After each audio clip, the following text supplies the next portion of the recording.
بسم اللہ الرحمن الرحیم۔ السلام علیکم۔ تاریخ جماعت ہشتم، باب نمبر 2، سر سید احمد خان اور تحریک علی گڑھ۔ لیکچر نمبر ہمارا 8 ہے اور صفحہ نمبر ہمارا 15 اور 16 ہے۔ پینسلز اور ہائی لائٹر ہاتھوں میں رکھے گا تاکہ ساتھ ساتھ ہائی لائٹ کرتے جائیں، پینسل سے مارک بھی کرتے جائیں۔ پچھلا لیکچر مجھے امید ہے کہ آپ لوگوں نے سمجھ لیا ہوگا اور اسے یاد بھی کر لیا ہوگا۔ تو چلتے ہم اپنے آج کے ٹاپک کی طرف۔ انگریزوں اور مسلمانوں کے درمیان مفاہمت کروانے میں سر سید احمد خان کا کردار، یہ ہمارا آج کا ٹاپک ہے۔ یہ آپ لوگوں کا لانگ کویسچن بھی ہے، لانگ کویسچن نمبر 2۔ سر سید احمد خان 17 اکتوبر 1817 کو دہلی میں پیدا ہوئے۔ سر سید احمد خان چاہتے تھے کہ مسلمان مغربی تعلیم حاصل کر کے خوب ترقی کریں اور اپنا کھویا ہوا وقار دوبارہ سے حاصل کریں۔ آپ کو اپنی قوم سے بہت پیار تھا، مسلمانوں کی خراب حالت ان سے دیکھی نہ جاتی تھی۔ حالات پر غور کر کے وہ اس نتیجے پر پہنچے کہ مسلمان کم از کم کچھ عرصے تک انگریزوں کی حکومت کا خاتمہ نہیں کر سکتے، اس لیے زندہ رہنے کے لیے مسلمانوں کو انگریزوں کے ساتھ خوشگوار تعلقات کرنے چاہیے، اور یہ کہ انگریزی تعلیم کے بغیر مسلمان ترقی نہیں کر سکتے۔ سر سید احمد خان نے مسلمانوں کو غیر مسلح اور پرامن جدوجہد کا درس دے کر ترقی کی راہ پر گامزن کیا۔ سر سید احمد خان انگریزوں اور مسلمانوں کے درمیان نفرت دور کرنے اور اچھے تعلقات قائم کرنے کی غرض سے ایک رسالہ اسباب بغاوت ہند لکھا۔ اس میں انہوں نے بتایا کہ 1857 کی جنگ آزادی کی اصل وجہ عوام کے خیالات اور رسم و رواج سے ناواقفیت تھی۔ انگریز حکمرانوں کے بعض اقدامات نے مقامی آبادی، خاص طور پر مسلمانوں کے مذہبی جذبات کو ٹھیس پہنچائی۔ مسلمانوں کے ساتھ انگریزوں کا سلوک خاص طور پر بہت برا تھا۔ انہوں نے لکھا کہ جنگ آزادی میں ہندو بھی مسلمانوں کے ساتھ برابر کے شریک تھے، نیز یہ کہ جنگ آزادی میں سب مسلمانوں نے حصہ نہیں لیا تھا۔ مسلمانوں نے زبردست خطرہ مول لے کر اور تکالیف اٹھا کر انگریزوں کی حفاظت بھی کی۔ اس طرح سے سید نے انگریز حکمرانوں کو یہ باور کروانے کی کوشش کی کہ مسلمانوں کی جانب سے حکمرانوں کا سخت رویہ حد سے بڑھا ہوا ہے اور اس معاملے میں حکمران انصاف سے کام نہیں لے رہے۔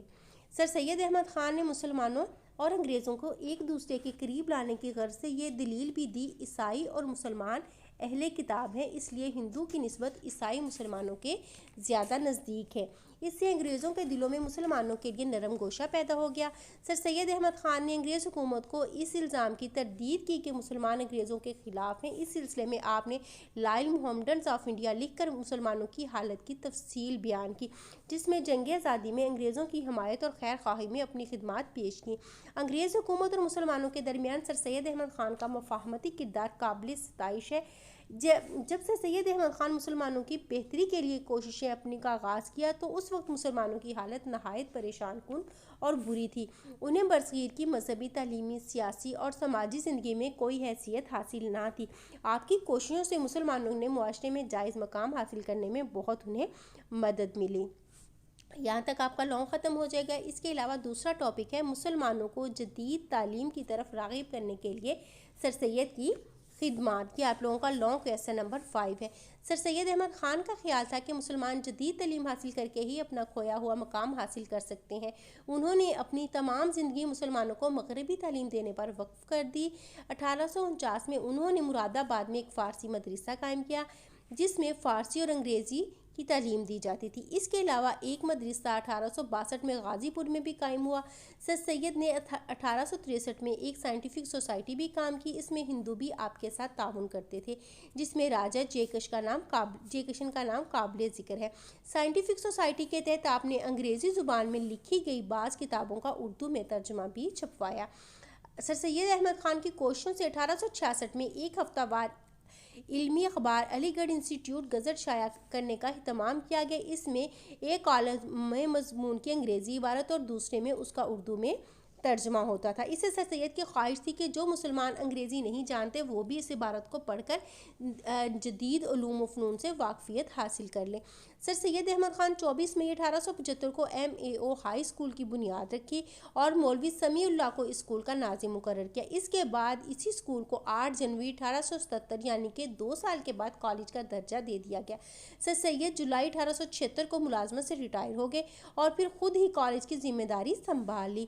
حکومت نے علی گڑھ کالج کی تعمیر کے لیے 174 ایکڑ زمین بھی دی۔ یہ کالج مسلمانوں میں بہت مقبول ہوا۔ بعد میں پنجاب، سندھ اور سرحد اور خیبر پختونخوا میں بھی اسی طرز پر تعلیمی ادارے قائم ہوئے۔ 1920 میں اس کالج کو یونیورسٹی کا درجہ دے دیا گیا۔